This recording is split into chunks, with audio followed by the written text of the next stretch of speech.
Hablemos del impacto que tiene el ángulo cultural en la inteligencia artificial.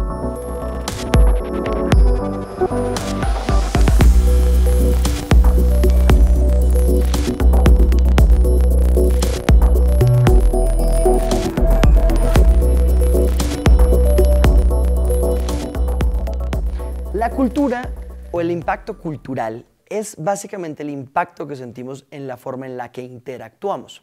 Pero hay que aprender a verlo desde una forma un poco más estructurada para que veamos que lo que interactuamos realmente coordina en lo que estamos de acuerdo que funcione. La cultura es el conjunto de conocimientos, ideas, tradiciones y costumbres que tiene una agrupación humana. Puede ser una clase social, puede ser un país, puede ser una nación, puede ser una compañía. La cultura determina la forma en la que las diferentes partes dentro de esa agrupación interactúan. Por eso un cambio cultural cambia radicalmente la forma en la que uno de nuestros grupos se está conformando. Ahora, esto es lo que hace que cuando veamos el ángulo de impacto cultural, pues pueda llegar a ser una cosa tan amplia. Es decir, estamos hablando de las reglas básicas de la sociedad y la forma en la que estamos de acuerdo que funcionamos. Para que me puedan entender esto mucho mejor, tenemos que entender que hay tres diferentes formas de relacionarnos y digamos que hay tres diferentes formas en la que nuestro cerebro reconoce la realidad en la que vivimos. Y gracias a esas tres diferentes formas es que somos una especie exitosa. Por ejemplo, una de las realidades en las que vivimos es la realidad objetiva.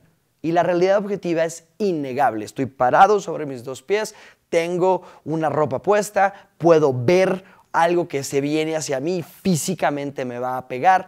Hay realidades que se definen muy bien en ver para creer. Básicamente hay cosas que no podemos negar que son ciertas. Y eso está perfecto porque es muy fácil ponernos de acuerdo en las cosas objetivas. Las cosas objetivas no tienen ningún problema. Existe la otra realidad, el otro extremo de las realidades, que son las realidades subjetivas, es decir, cosas que solamente el individuo puede percibir, como por ejemplo, siento que me van a atacar. Puede ser que objetivamente ese grupo externo no me vaya a atacar, o por lo menos que no exista evidencia, pero yo subjetivamente puedo llegar a sentirlo, puedo llegar a sentir hambre, puedo llegar a sentir frío, puedo llegar a sentir que me duele el estómago. Son cosas que subjetivamente nadie más puede llegar a comprobar. Lo que yo puedo llegar a ver puede llegar a ser cierto, pero a nivel individual y personal únicamente. Y estas dos partes que podemos identificar tan fácilmente es, digamos, las bases del principio de realidad que todos compartimos, lo que yo siento y lo que todos sentimos. Pero hay otro tipo de realidad que es un poco complicada de entender porque nuestro cerebro no percibe que la realidad media, o que se llama realidad intersubjetiva, es decir, que muchos individuos la comparten, no puede ser otra cosa sino una realidad objetiva. Voy a tratar de darles un ejemplo para que nos entendamos, ¿vale? La realidad objetiva es que existe el oro. La realidad subjetiva es que el oro me gusta. No, realmente no tiene ningún tipo de valor intrínseco. El oro es un metal como cualquier otro metal, pero a mí particularmente me gusta o no sé, no me gusta. ¿Me entienden? Está la parte objetiva donde decimos esto existe y está puesto, y está la parte subjetiva donde tengo una opinión personal respecto al oro. Pero intersubjetivamente sentimos que el oro tiene un valor intrínseco que realmente no está sustentado ni objetiva ni subjetivamente. Este es uno de los grandes problemas. Si tú le preguntas a una persona, oye, ¿el oro vale mucho? Te va a decir sí, como si fuera una realidad objetiva. Va otro ejemplo para que nos entendamos. ¿Existe Colombia? La respuesta es no. Objetivamente no existe Colombia. La Tierra no tiene una demarcación que llamemos Colombia.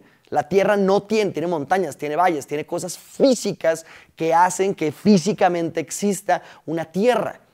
Subjetivamente puede ser que yo crea que existe Colombia porque me siento colombiano, porque tengo una razón personal para que exista eso.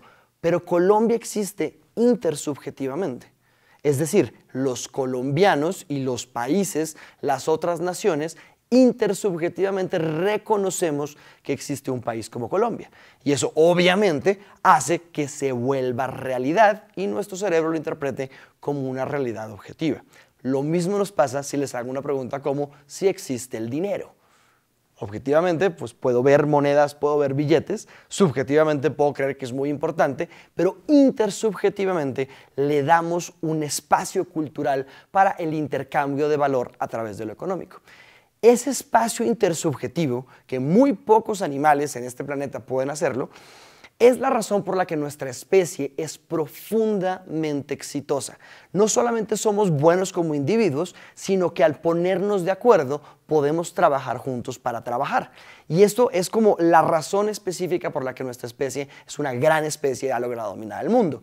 Porque tenemos la capacidad de dejar de pelear entre nosotros y ponernos de acuerdo en lo que creemos para trabajar juntos. Es decir, ¿qué es lo intersubjetivo? Es las cosas que estamos de acuerdo que necesitamos para trabajar juntos. Solamente piensen en eso. ¿Qué necesito para trabajar juntos? Necesito un idioma, necesito una identidad, necesito sentir que pertenezco a un grupo, necesito sentir que todo lo que estamos haciendo es justo, que hay un sistema de justicia, que hay una equidad entre las partes y un montón de cosas que nos hemos inventado sobre el tiempo para poder realmente llegar a lo que hoy en día consideramos como la sociedad. Entonces ahí está la cultura, lo legal, lo social, la religión, la educación, la infraestructura. Cualquier cosa que tú vayas a pensar, necesito de eso para poder trabajar juntos, pertenece a lo cultural. Y aquí es donde está la clave para entender por qué la inteligencia artificial va a tener un impacto gigantesco en lo cultural. Porque poco a poco la inteligencia artificial va a cambiar lo que creemos que es necesario. Es muy normal pensar que necesitamos personas para hacer algo y poco a poco nos vamos a dar cuenta que lo que necesitamos es inteligencia para resolver problemas. Y ahí es donde nos vamos a tener que poner un montón de cosas nuevas de acuerdo. Por ejemplo, imagínense que lo que nos une hoy en día es el sentido de que somos una patria. Eso es una cosa súper bonita, tenemos un sentido de nacionalismo y pertenecemos juntos y, no sé, creemos en el mismo Dios o pertenecemos a la misma tribu o cantamos, somos fans de la misma banda, no importa, es una cosa que realmente nos une y nos define. Pero cuando yo tengo esas interacciones, las estoy teniendo con múltiples personas. ¿Qué pasa cuando mis interacciones empiecen a ser con múltiples inteligencias? ¿A quién necesito? Si Siri, si Alexa, si OK Google puede darme todo lo que yo necesito a nivel de entretenimiento, a nivel de comida, a nivel de cualquier cosa, ¿cómo puedo yo empezar a darme cuenta que necesito trabajar con los demás? Y esto, imagínenselo a nivel de trabajo. ¿Necesito personas para hacer una empresa? Este es un fundamento básico de la cultura que hoy en día nos da. Y cuando empezamos a hacer retos a ese tipo de paradigmas, automáticamente lo cultural va a tener un impacto gigantesco. Entonces, piensen en situaciones un poco extremas que implican en lo social para darnos cuenta del impacto que puede llegar a tener. Por ejemplo, piensen que si lo que necesitamos va a cambiar para poder trabajar juntos, por ejemplo, hoy en día creemos que las personas tienen que tener una ley de derecho laboral para que los empleadores no abusen de los empleados. No estoy diciendo que esté bien o que esté mal, solamente que es una creencia que tenemos firmemente arraigada desde la Revolución Francesa. Hay mil cosas que ha hecho que el trabajador sea dignificado y está muy bien. Pero lo importante es eso. ¿Qué va a pasar si el trabajador es una inteligencia artificial? ¿Será que necesitamos una ley de derechos laborales para la inteligencia artificial? Suena como algo chistoso, pero si vemos la ventana de Overton, lo que podemos darnos cuenta es que a medida que las creencias extremas que se salen de lo que consideramos como normal empiezan a volverse cotidianas, empieza a volverse una cosa muy importante a nivel cultural. Imagínense, por ejemplo, que sus hijos fueron criados por una inteligencia artificial que los cuida, a los que ellos le dicen nana. Nana debería de tener derechos, la puedo desconectar cuando quiera, Fíjense que no estoy hablando directamente de si tiene o no sentimientos o tiene o no una conciencia.